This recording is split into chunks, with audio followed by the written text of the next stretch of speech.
ఒక ఆలోచన గట్టిగా చేయాల్సిన అవసరం ఉన్నది. పోయినసారి 5 ఏళ్ల కిందట ఆనాడు కూడా మనకు 7 ఎమ్మెల్యేలు ఉండే, 7 నియోజకవర్గాల్లో 7 ఎమ్మెల్యేలు ఉండే. ఆ రోజు మన మర్రి రాజశేఖర రెడ్డి గారు అభ్యర్థిగా పోటీ చేసినారు. ఆయన మీద ప్రశ్నించే గొంతు అని చెప్పి రేవంత్ రెడ్డి గారు పోటీ చేసినారు. మనం 7 ఎమ్మెల్యేలు ఉన్నా కొంత లాపర్వా చేయడం వల్ల ఆనాడు మరి స్వల్ప తేడాతో కేవలం 5,000 ఓట్లతో ఆనాడు రేవంత్ రెడ్డి గెలిచిండు, మనం ఓడిపోయినాం. మరి ఈ 5 ఏళ్లలో ఒకసారి ఆలోచించవలసిన అవసరం ఉన్నది. రేవంత్ రెడ్డికేమో మల్కాజ్గిరి అన్ని ఇచ్చింది, రేవంత్ రెడ్డిని ఎంపీ చేసింది మల్కాజ్గిరి. రేవంత్ రెడ్డి పిసిసి అధ్యక్షుడు అయ్యేందుకు అవకాశం ఇచ్చింది మల్కాజ్గిరి.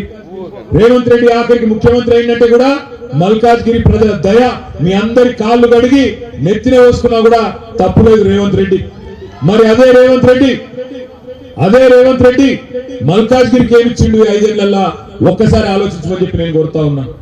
5 ఏళ్లలో కనీసం ముఖం కూడా చూపెట్టలే. వరదలు వస్తే పత్తాలేడు, రైతుల కష్టం ఉంటే పత్తాలేడు, కేంద్రంతో కొట్లాడుతా అన్నాడు, ప్రశ్నిస్తా అన్నాడు, పార్లమెంట్ లో పత్తాలేడు. అందుకే నేను అనేది, ఈ వలస పక్షులకు ఓటేస్తే యాడికెళ్ళి వస్తారు, నిలుచుంటారు, గెలుస్తారు, అవతల పడతారు, మళ్ళా గల్లబడరు. అందుకే నేను అనేది, ఇవాళ హుజూరాబాద్కి వెళ్ళి వచ్చిన ఆయన గాని, తాండూరుకి వెళ్ళి వచ్చిన ఆయన గాని, వాళ్ళు ఎలక్షన్ల తర్వాత మళ్ళీ ఇవ్వాలి గల్లబడరు, ఎక్కడ కూడా మీకు దొరకరు. ఎన్నటికన్నా మళ్ళీ ఉండేది పక్కాగా మీ పక్కనే ఉండేది ఉప్పల్ నియోజకవర్గంలో ఇల్లు కట్టుకొని అక్కడనే పెరిగి అక్కడనే పుట్టి రేపటి రోజున మీకు 24 గంటలు అందుబాటులో ఉండేది మన రాగిడి లక్ష్మారెడ్డి గారు అనే మాట నేను మీ అందరికి విజ్ఞప్తి చేస్తా ఉన్నా. దయచేసి ఆలోచించి ఓటేయండి తప్ప ఆగం కాకండి. ఇంకొక మాట కూడా నేను విజ్ఞప్తి చేస్తున్నా. ఇవాళ ఈ ఎన్నిక ఉత్తుత్త ఎన్నిక కాదు. ఈ ఎన్నిక నిజంగా కూడా ఒకవైపు 10 ఏళ్ల నిజం కేసీఆర్ గారి పరిపాలన, ఇక్కడ 100 రోజుల అబద్ధం రేవంత్ రెడ్డి గారి పరిపాలన, 10 ఏళ్ల మోసం నరేంద్ర మోడీ గారి పరిపాలన. ఆనాడు 2014లో బడేబాయి నరేంద్ర మోడీ ఏం చెప్పిండు? 15 లక్షలు వేస్తా, అందరి ఖాతాలల్లో నల్లధనం తెస్తా, సంవత్సరానికి 2 కోట్ల ఉద్యోగాలు ఇస్తా, 10 ఏళ్లలో 20 కోట్ల ఉద్యోగాలు ఇస్తా, ప్రతి ఒక్కరికి ఇల్లు కట్టిస్తా, ప్రతి ఇంట్లో నల్ల పెడతా, రైతుల ఆదాయం డబల్ చేస్తా, బుల్లెట్ రైళ్లు తెస్తా, భారతదేశాన్ని ఎదిగిన దేశాల్లో కూర్చోబెడతా, అమెరికా వాడు వచ్చి మన దగ్గరనే వీసా కోసం లైన్ కట్టేటట్టు చేస్తా అని ఆనాడు మోసగాడు నరేంద్ర మోడీ 2014లో నమ్మబలికి బడేబాయి బడా మోసం చేసిండు, గద్దెనెక్కిండు, 10 ఏళ్ళు ఆయన రాజ్యం వెళ్ళిండు. ఇక్కడ చోటాబాయి అంటే ఎవరు? రేవంత్ రెడ్డి. చోటాబాయి గారు మొన్న ఇక్కడ మోసం చేసిండు. 100 రోజుల్లో అన్ని చేస్తా, అరిచేతుల వైకుంఠం చూపెట్టి అన్ని చేస్తా, అందరికి అన్ని ఇస్తా, ఎవరు ఏదడుగుతా కదిస్తా అని చెప్పి చోటాబాయి చోటా మోసం చేసిండు. ఇక్కడ ఎక్కి కూర్చున్నాడు. ఇక బాయ్ ఎక్కిన తర్వాత ఈ 100 రోజులల్లా ఏమేం జరిగిందో ఆలోచన చేయండి. ఎన్ని కథలు పడ్డాడు, ఎన్ని చెప్పిండు. నేను ఎంబడే గద్దెనెక్కంగానే ఎంబడే మీరు అర్జెంటుగా 2 లక్షల లోన్లు తెచ్చుకోండి, నేను గద్దెనెక్కంగానే ఎంబడే సంతకం పెడతా, 2 లక్షల రుణమాఫీ చేస్తా అన్నాడు.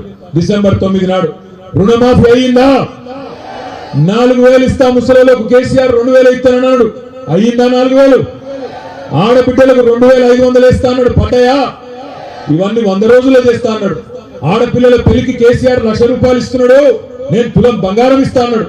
మరి దొరుకుతలేదా బంగారం రేవంత్ రెడ్డికి? బంగారం దుకాణాలు కమ్మయినాయి. ఆ లలిత జ్యువెలర్ ఆయన బాగానే అమ్ముతున్నాడు, ఆయన దగ్గర పోతే మంచిగానే ఇస్తాడు. నేనేమంటున్నా, పచ్చి మోసం. అటు పెద్ద మోసగాడు పైన, చిన్న మోసగాడు ఇక్కడ, పైన మోడీ ఇక్కడ కేడి, ఇద్దరితో కొట్లాడాలి. ఇప్పుడు మనం ఆలోచించండి. సినిమాలు చూస్తారా మీరందరూ? బాగా చూస్తారా? ఇవాళ సినిమాలు ఎట్లా వస్తున్నాయంటే పార్ట్ 1, పార్ట్ 2, పార్ట్ 3 అని వస్తున్నాయి. ఎన్నికలకు ముందు, అసెంబ్లీ ఎన్నికలకు ముందు రేవంత్ రెడ్డి ఒక సినిమా పెట్టిండు, మోసం పార్ట్ 1. ఆ రోజు ఏం చేసిండు? రుణమాఫీ చేస్తా, 4,000 ఇస్తా, 2,500 ఇస్తా, తులం బంగారం ఇస్తా, స్కూటీలు కొనిస్తా, నువ్వు ఏది కావాడితే చేస్తా అని చెప్పి మోసం పార్ట్ 1 అనే సినిమా అప్పుడు చూపెట్టిండు అసెంబ్లీ ఎలక్షన్ ముందు. ఇప్పుడు పార్లమెంట్ ఎన్నికల ముందు ఇంకో సినిమా మోసం పార్ట్ 2. ఇప్పుడు ఏంటిది కథ? ఎక్కడ పోతే అక్కడ, ఏ దేవుని కాడికి పోతా దేవుని కాడ దండం పెడుతున్నాడు, ప్రమాణం చేస్తున్నాడు. యాదగిరిగుట్ట పోయిండు, పోయి లక్ష్మీ నరసింహ స్వామి మీద ఒట్టేస్తున్నా 15 ఆగస్టు రుణమాఫీ చేస్తా అంటాడు. బాసర పోతాడు, సరస్వతమ్మ మీద ఒట్టేస్తున్నా మరి 15 ఆగస్టు లోపల రుణమాఫీ అంటున్నాడు. ఒక్కసారి మోసపోతే మోసం చేసినోంది తప్పైతది. కానీ అదే వ్యక్తి చేతిలో రెండోసారి మోసపోతే మన తప్పైతది. యాది పెట్టుకోండి, ఆగం కాకండి. మోసం పార్ట్ 1, పార్ట్ 2 రెండు మీ కళ్ళ ముంగట్నే ఉన్నాయి. 100 రోజుల మోసం మీ ముంగట్నే ఉన్నది, 10 ఏళ్ల నిజం కూడా మీ ముంగట్నే ఉన్నది. ఇలా ప్రతిరోజు ప్రతి గ్రామంలో కేసీఆర్ గారిని ప్రజలు తలుసుకుంటున్నారు. హైదరాబాద్ లోనైతే 16కి 16 సీట్లు గెలిపించారు.